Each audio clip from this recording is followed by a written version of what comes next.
ఎక్కడో యూట్యూబ్లో చూసాను అనమాట మెత్త చెక్కలని. అయితే ట్రై చేద్దామే చేస్తున్నా. యాక్చువల్లీ చూద్దాం ఎట్లా వస్తాయో. సో ఇందులో వరిపిండి, శనగపప్పు నానబెట్టుకున్నది ఒక హాఫ్ అన్ అవర్ 1 అవర్ అట్లా. నెక్స్ట్ ధనియాల పొడి కొంచెం, కరివేపాకు, ఉల్లిపాయ, కొంచెం సాల్ట్, కొంచెం ఆయిల్. ఇట్లా బాల్స్లో చేసి ఇట్లా ప్రెస్ చేస్తున్నా.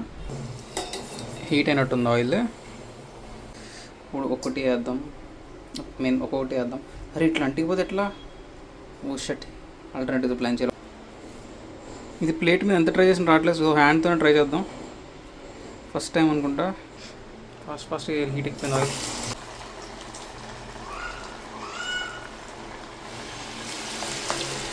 ఇంకోటి వేసేద్దాం. అయ్యో,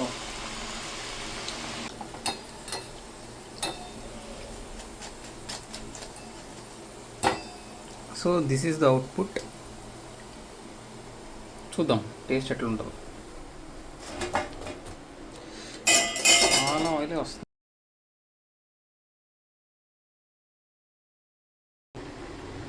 మనకు అస్సలు ఆగదు అయ్యేంతవరకు. ఇది వేడిగానే ఉంది అయినా ఆగదు.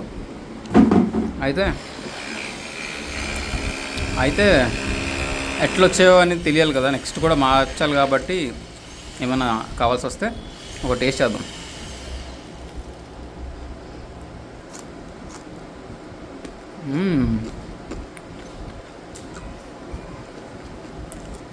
టేస్ట్ గుడ్,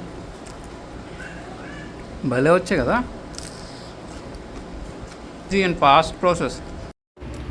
అయితే సాటర్డే కదా, సో నువ్వు నాన్ వెజ్ అనమాట. అందుకే వెజ్లోనే ఏదో ఒకటి ఐటెం ట్రై చేస్తూ ఉంటా. ఇలా సాటర్డే తినకపోవడానికి 2 రీజన్స్ ఉన్నాయి. ఒకటి ఇంట్లో చెప్పారు, వినకపోతే శాపతోమైనట్టు తోముతారు. రెండొక రీజన్ ఏంటంటే సెల్ఫ్ కంట్రోల్ అనేది మనకు ఉండాలి కాబట్టి 1 డే అనేది స్కిప్.